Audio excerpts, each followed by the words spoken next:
Salut tout le monde! Aujourd'hui, un retour de Brock particulièrement riche avec beaucoup de vintage et puis de l'art premier pas mal et des curiosités. Alors, pas mal de choses, hein. On démarre tout de suite, tiens, par les pichets.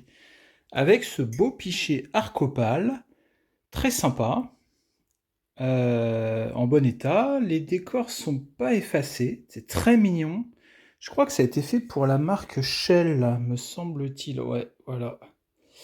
Donc très sympa, un joli petit pichet, années 70, comme on aime. Alors, toujours dans les pichets années 70, il y a ça. Je sais pas si c'est un pot à lait ou un pichet, mais très sympa aussi. J'aime bien les motifs, les couleurs. Du bon vintage comme on l'aime, bien gai, bien plaisant, bien mignon. Alors après, un peu plus ancien, ce joli dessous de plat années 40 en fonte, donc il est bien lourd, avec ce motif-là, cette façon de faire les fleurs, et puis ces motifs géométriques, ça ressemble vraiment aux années 40. Et la couleur est plutôt sympa. Donc, ouais, c'est sympa, c'est agréable, c'est mignon. Les années 40, c'est un peu austère, hein, des fois. Ça fait un peu les années 30, mais un peu dépressive. Enfin, ouais, c'est pas aussi classe que les années 30 parce qu'il y a eu la guerre et tout, donc les gens bah, n'ont plus tellement les moyens, puis c'est un peu moins délicat, un peu moins fin. Mais celui-là, je trouve qu'il est vraiment chouette. Très mignon. Donc, années 40. Alors après, donc tout ça évidemment, hein, comme d'habitude, hein, la règle du jeu, je vous rappelle, c'est que vraiment on achète ça pour une bouchée de pain, hein. Sinon, évidemment, c'est pas rigolo. Alors ça c'est chouette, ça c'est vraiment chouette. C'est un vieux pichet, enfin une carafe de bistrot soufflé. Vous voyez, on voit bien hein, les bulles, la marque au fond là de la fabrication. Il y a des bulles là dedans aussi. Et puis le col est hyper épais. Le verre est très épais. Enfin, vraiment un super, super chouette carafe. Années 30, peut-être, je dirais, quelque chose comme ça.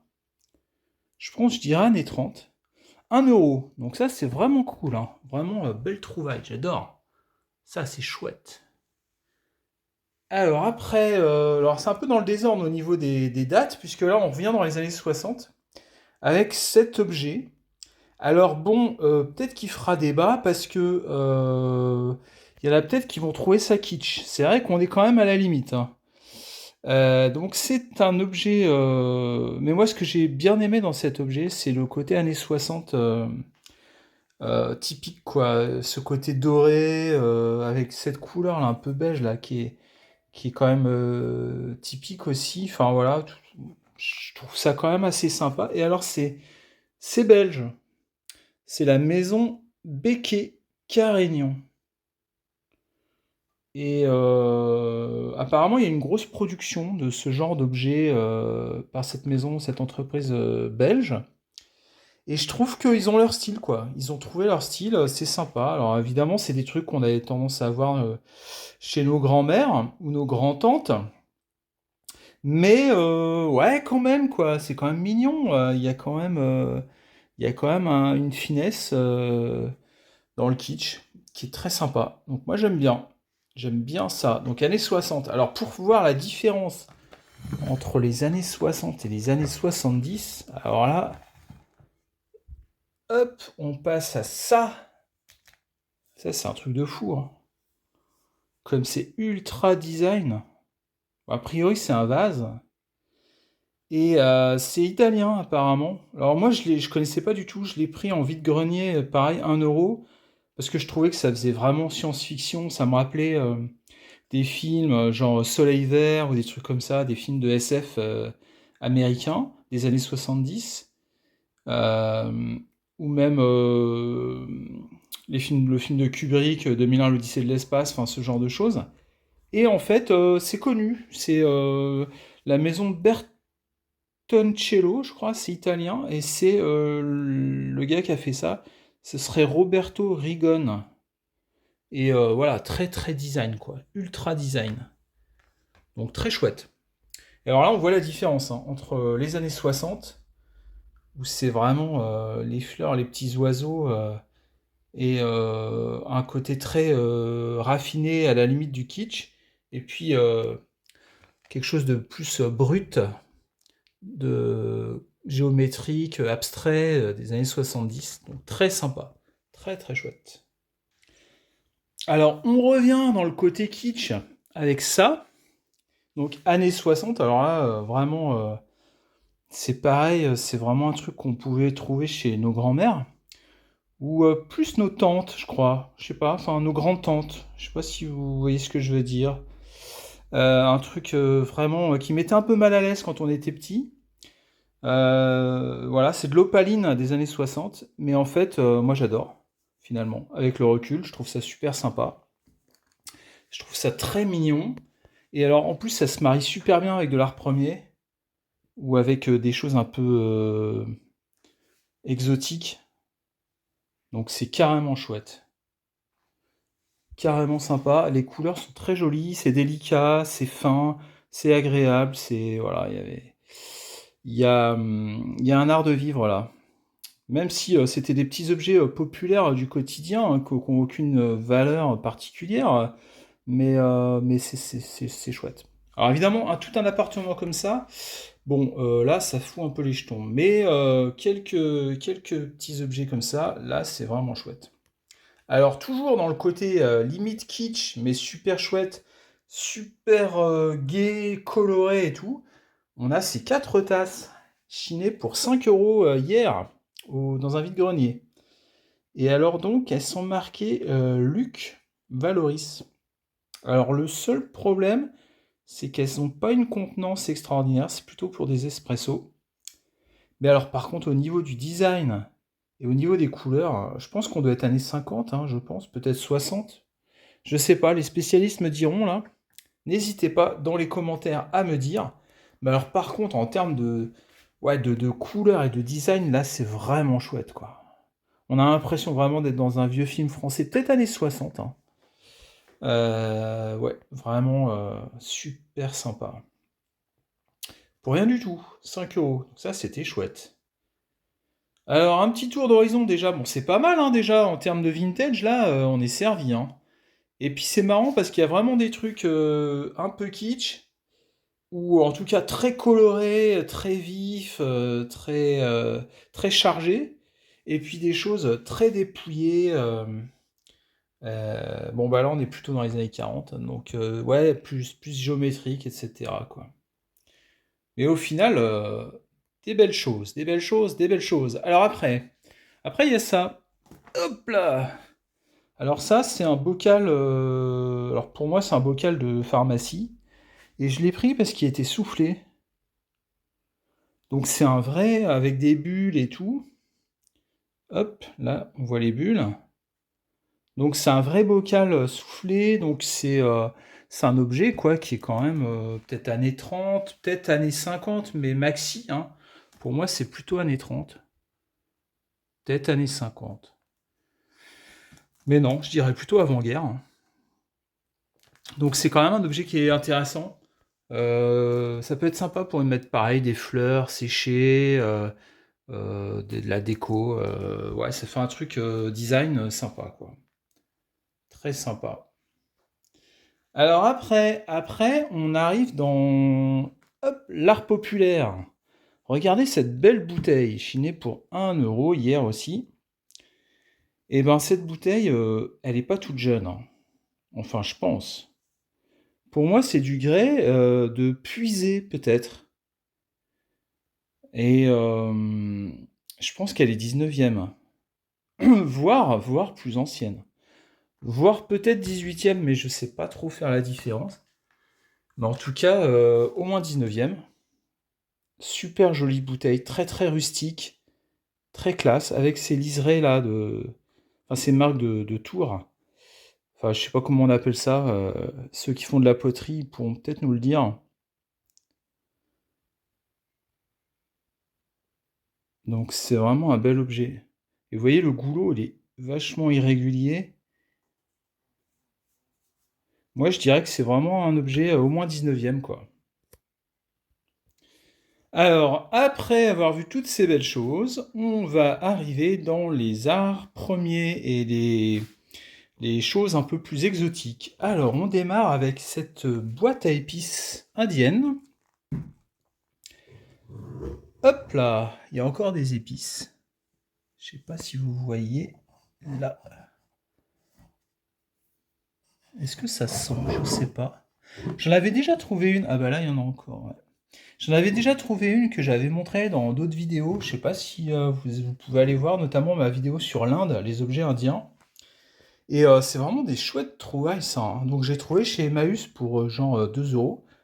Et c'est vraiment super. Alors je pense pas qu'elle soit très très ancienne, vu le mode de fixation là. Mais et puis ça là, je sais pas trop comment. Bon, on va dire que je pense que c'est plutôt après-guerre, je pense. Et je suis même pas sûr, hein, parce que le mode de fixation, bon, peut-être juste avant l'indépendance. Je sais pas. Dites-moi ce que vous en pensez, si vous pouvez les dater, ces objets.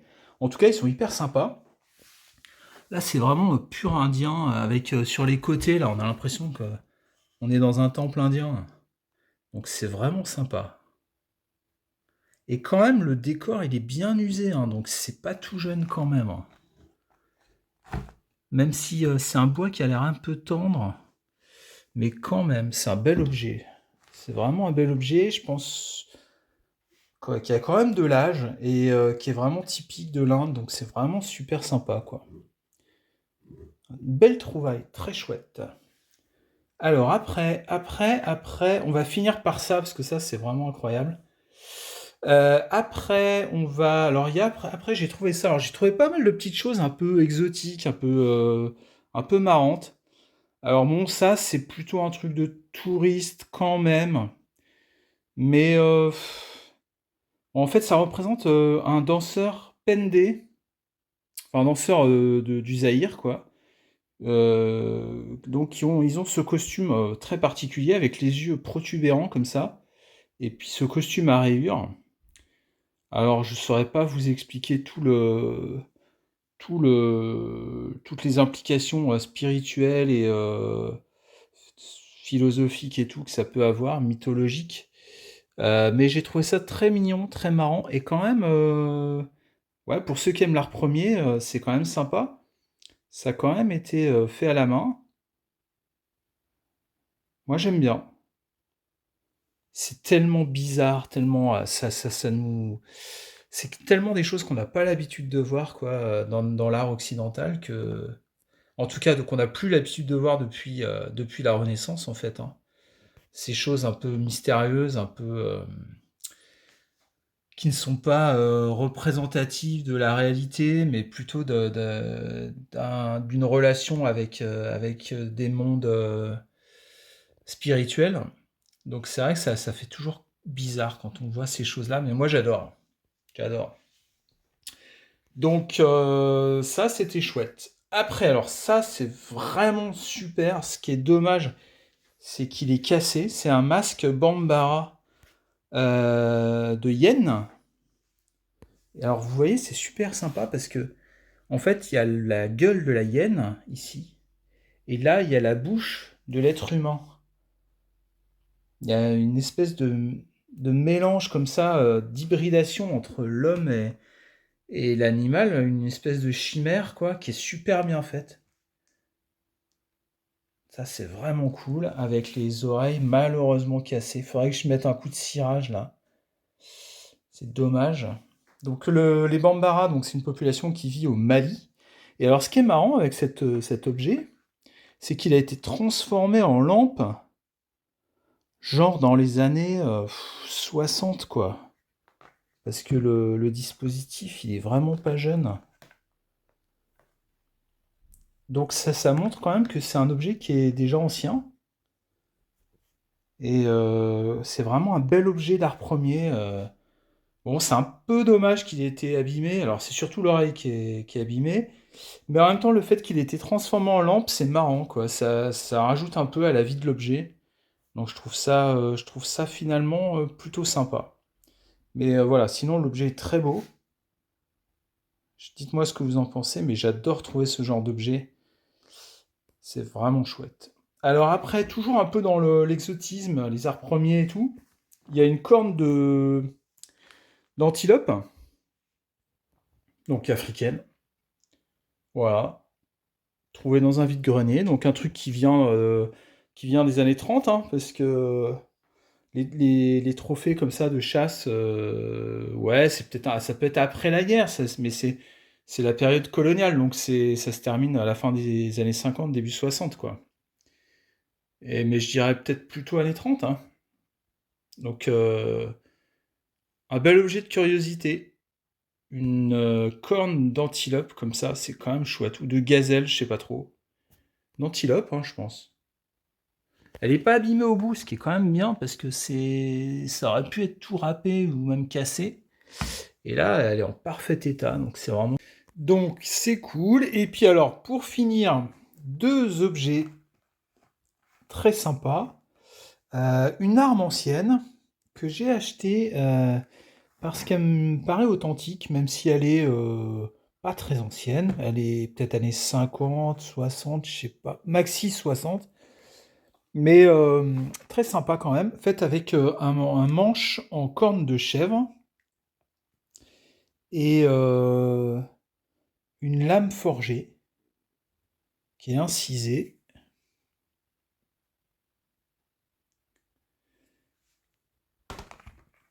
Donc ça, c'est le genre de truc qu'on peut trouver pour quelques euros. Et je trouve que c'est quand même porteur tout un imaginaire d'aventure, d'exploration, d'exotisme. Donc c'est vraiment sympa. Les armes exotiques, c'est vraiment des trucs qu'on peut récupérer pour quelques euros et qui font une déco très très chouette. Donc voilà, moi j'ai pris ça. Je ferai une vidéo peut-être sur les armes exotiques, c'est marrant. Alors ensuite pour finir ce superbe objet. Alors là pour le coup c'est vraiment chouette. Vraiment chouette. Donc j'ai trouvé ça pour 1 euro. La dame elle voulait s'en débarrasser. Elle m'a dit ah je veux plus le voir, 1 euro. Et donc c'est un calao je pense, du peuple sénoufo, me semble-t-il. Donc probablement de Côte d'Ivoire, mais ça peut être aussi, ouais, c'est l'Afrique de l'Ouest, ça peut être la Guinée aussi, ça peut être des coins comme ça. Mais les couleurs, là, il me semble que c'est quand même des couleurs, peut-être du peuple Gouro aussi en Côte d'Ivoire. Et donc, alors le calao, c'est l'animal national hein, dans je sais plus quel pays d'Afrique de l'Ouest, c'est l'emblème national.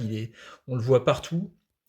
Donc il est lié à la naissance du monde, à l'œuf cosmique, à la fécondité. On le retrouve un peu partout dans les mythologies africaines, égyptiennes ou européennes. Euh, Notamment quand Zeus se transforme en noix, en cygne, pardon, en cygne pour féconder je ne sais plus quelle nymphe. Euh, on retrouve ça aussi dans le lac des cygnes, qui est basé sur un mythe sibérien très très ancien. Donc, puis on retrouve ça voilà, dans les autres packs, etc. Enfin, il y a toute cette mythologie-là autour de l'oiseau primordial, autour de... Voilà, donc le calao, qui peut prendre diverses formes selon les régions, c'est ça. Et donc, bah, c'est super, c'est fait d'un seul bloc de bois, c'est hyper décoratif. Alors autant effectivement ça, bon, c'est de l'art premier, un peu mystérieux, il y a un côté mystique, un côté un petit peu troublant, un peu, voilà, que j'adore, que je trouve vraiment magnifique, mais qui peut ne pas plaire à tout le monde, c'est vrai. Autant ça, c'est vraiment cool, il y a vraiment un côté très décoratif, euh, même si, bon, la forme et tout, c'est quand même chouette, hein. Il y a quand même quelque chose, hein, c'est pas juste de la déco internationale quand même, hein. Donc voilà, dites-moi ce que vous en pensez, mais c'est vraiment un bel objet, vraiment très chouette. Très, très chouette. Bon, ben voilà, ça fait un paquet de trouvailles pour, vraiment pas cher et qui nous permettent de voyager. Autant on voyage dans l'espace avec l'Afrique, l'Inde, la Belgique, on voyage aussi dans le temps avec les années 40, 60, le 19e siècle, etc. Donc c'est vraiment la magie de la Chine, la magie de la brocante, c'est vraiment trop bien. Voilà, donc n'oubliez pas de vous abonner et puis je vous dis à bientôt et bonne trouvaille à tous. Ciao!